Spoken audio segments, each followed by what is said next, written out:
Salve, salve, rapaziada! Tudo certo com vocês? Como é que vocês estão? Seguinte, gente. Primeiro de tudo, eu queria que vocês me dessem um feedback. Queria que vocês me informassem se é melhor gravar pelo celular, como eu tô gravando, ou gravar da forma que a gente estava gravando ali com a webcamzinha. Essa webcam aqui, muito boa, da Logitech, inclusive. Mas tô achando que a imagem do celular tá ficando um pouco melhor. Dá uma ajuda nessa minha carocinha que já não é das melhores, né? Mas vamos falar de futebol agora, vamos falar de Atlético. Lembrando que amanhã tem Atlético e Vasco pelo Campeonato Brasileiro, jogo muito importante pensando numa recuperação dentro da competição, já que o Atlético vem numa inconstância muito grande nesse início de Campeonato Brasileiro, ganha do Cuiabá muito bem, perde do Grêmio muito mal. Aí vai ganha do Internacional, um dos candidatos ao título, empata com o Juventude, só que foi um empatezinho ali com sabor de derrota, principalmente levando em consideração a diferença de nível do Atlético para o Juventude. No final das contas, a gente pôde perceber que, até pelo desempenho no segundo tempo, que o Atlético tinha toda a condição de ter um resultado muito melhor. Pega o Vasco, um Vasco que demitiu o Ramon Dias no último final de semana depois da derrota pro Criciúma por 4-0, uma derrota muito surpreendente, para muitos a derrota mais surpreendente até agora do Campeonato Brasileiro, e também vem para a Arena da Baixada buscando se recuperar. Não acho que dá para dizer que é o jogo dos desesperados, acho muito forte, início de competição, tem muita coisa para acontecer ainda no Campeonato Brasileiro, mas existe uma urgência muito grande por parte do Atlético para enfrentar o Vasco, ganhar esse jogo e dar uma tranquilidade no ambiente, porque a gente já tem alguns probleminhas internos acontecendo, a gente já tem até alguns probleminhas externos acontecendo, e principalmente o Atlético não está jogando bem. Acho que tanto as questões internas quanto as questões externas acabam influenciando no principal, que é o Atlético jogar um bom futebol, que é o Atlético fazer boas partidas e que é o Atlético se sentir bem dentro de campo, se sentir confortável dentro de campo. Para isso, cara, eu vou falar uma obviedade aqui, tá? Só que eu acho que é uma obviedade que precisa ser dita, uma obviedade que precisa ser repetida, uma obviedade que precisa ser insistida. Para ganhar do Vasco, para fazer um grande jogo contra o Vasco e para a sequência da temporada, o Atlético ele tem dois caminhos.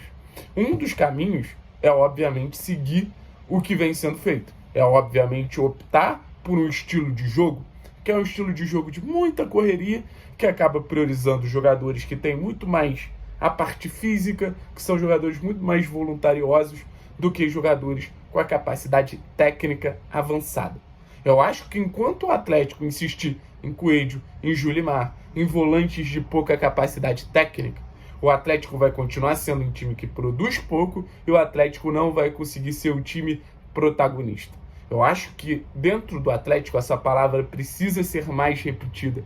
Eu acho que dentro do trabalho do Cuca essa palavra precisa ser mais repetida, essa palavra precisa ser mais insistida e essa palavra precisa estar na cabecinha dos jogadores.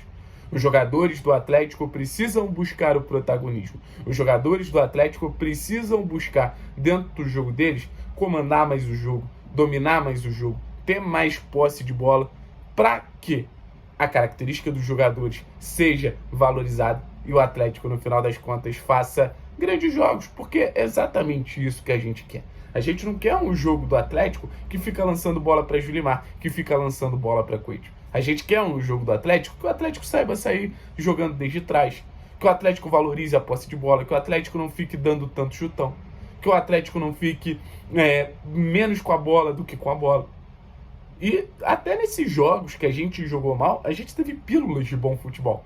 O que mostra que esse time sabe jogar futebol, o que mostra que esse time tem muita capacidade. Eu acho que ele precisa ser um pouquinho mais estimulado. Aí entra o trabalho do treinador. Eu acho que não tem estímulo melhor para você ter um time mais técnico, para você ter um time com mais capacidade de controlar a partida do que a escalação. Por isso que eu falo, a escalação do Atlético contra o Vasco, ela não pode ser não, vou tentar equilibrar ali capacidade física com capacidade técnica. Não. Tá na hora da gente pensar menos no adversário. Tá na hora da gente pensar mais no Atlético. Porque quando você pensa em jogadores de capacidade física, é muito para tentar neutralizar as qualidades do adversário. Mas um time protagonista, ele não pensa no outro. O time protagonista pensa em si. Eu quero que o Vasco tente me anular. Eu não quero pensar na forma que eu vou anular o Vasco. Ah, Thiago, mas aí você vai entrar em fase defensiva e não vai saber se organizar? Eu acho que um time organizado defensivamente, ele sabe se organizar contra qualquer um. E o trabalho do Cuca, se merece algum elogio, é voltado para a fase defensiva. Mesmo a gente tomando gol do Ipiranga, e poderia ter tomado mais, mesmo a gente tomando gol do Juventude, acho que existe uma organização ali. Não é a nossa melhor defesa do mundo, mas acho que existe uma organização ali. Então eu acho que falta menos para o Atlético se encontrar defensivamente e falta mais para o Atlético se encontrar ofensivamente.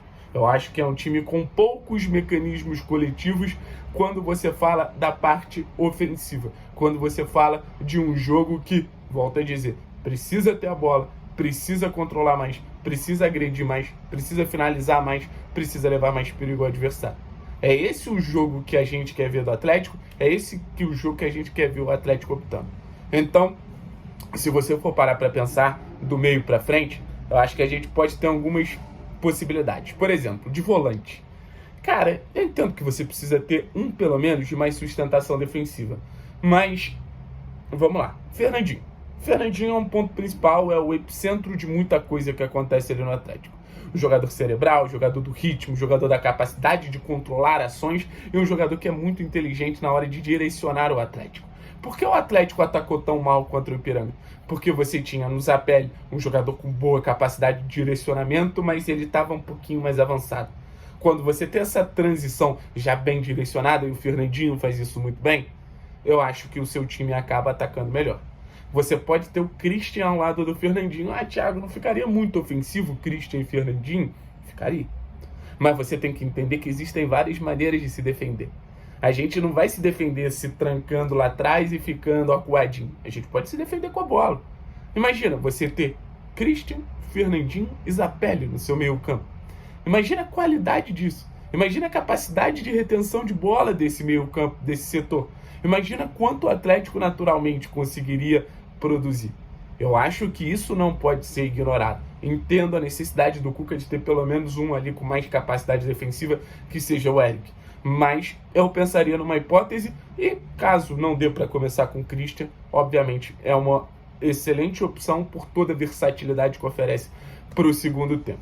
Já pensando no Bruno Zapelli, é nosso camisa 10, é nosso mágico, é o cara que consegue fazer coisas diferentes, mesmo não sendo um jogador pronto. Vocês parece que insistem que eu precise falar isso todo vídeo, mas é o jogador que contra o Ipiranga, mais uma demonstração que precisa de sequência, que precisa estar em campo, que estando em campo é o jogador que consegue produzir coisas diferentes. No ataque, né, as três peças de ataque, eu optaria por um esquema com Canóbio pelo lado esquerdo, vindo para dentro, deixando o corredor com o Lucas Esquivel, que a gente sabe que a fase do Canóbio talvez seja o jogador do Atlético em melhor fase, vem se entendendo muito bem com o Zapelli, vem se entendendo muito bem com quase todo mundo, sabe? Então acho que o Canóbio pela esquerda ali junto com o Esquivel, com o Fernandinho encostando, com o Zapelli encostando, pode levar muito perigo. Na temporada passada foi a zona do campo onde ele se sentiu mais confortável, vem jogando mais por dentro, mas acho que dá conta ali pelo lado esquerdo. E o Nicão pelo lado direito, o Nicão seria muito importante para também fazer uma dobradinha com o Léo Godoy, segurar a bola, reter bola. Então você teria do meio para frente Fernandinho, Zapelli, Canóbio e Nicão. Se isso não produzir chance para você, meu amigo, esquece. Esquece. Ainda tem a possibilidade do Christian. E você ainda bota Julimar e Coelho no lugar deles, que são jogadores para entrar no segundo tempo. Aí na centroavância você pode ter Pablo, você pode ter Mastriani, mas você vai ter um centroavante muito mais seguro que a bola vai chegar até você. Enquanto o Atlético optar por um lado físico, por um lado de disputa, em relação a um lado técnico, eu acho que o Atlético vai estar sempre sofrendo, acho que o Atlético vai estar sempre com a sensação que está produzindo menos. Acho que passou da hora do Atlético optar pelo melhor time possível. Valeu, pessoal. Tamo junto. É nóis. Desligando aqui no celular com toda a calma do mundo.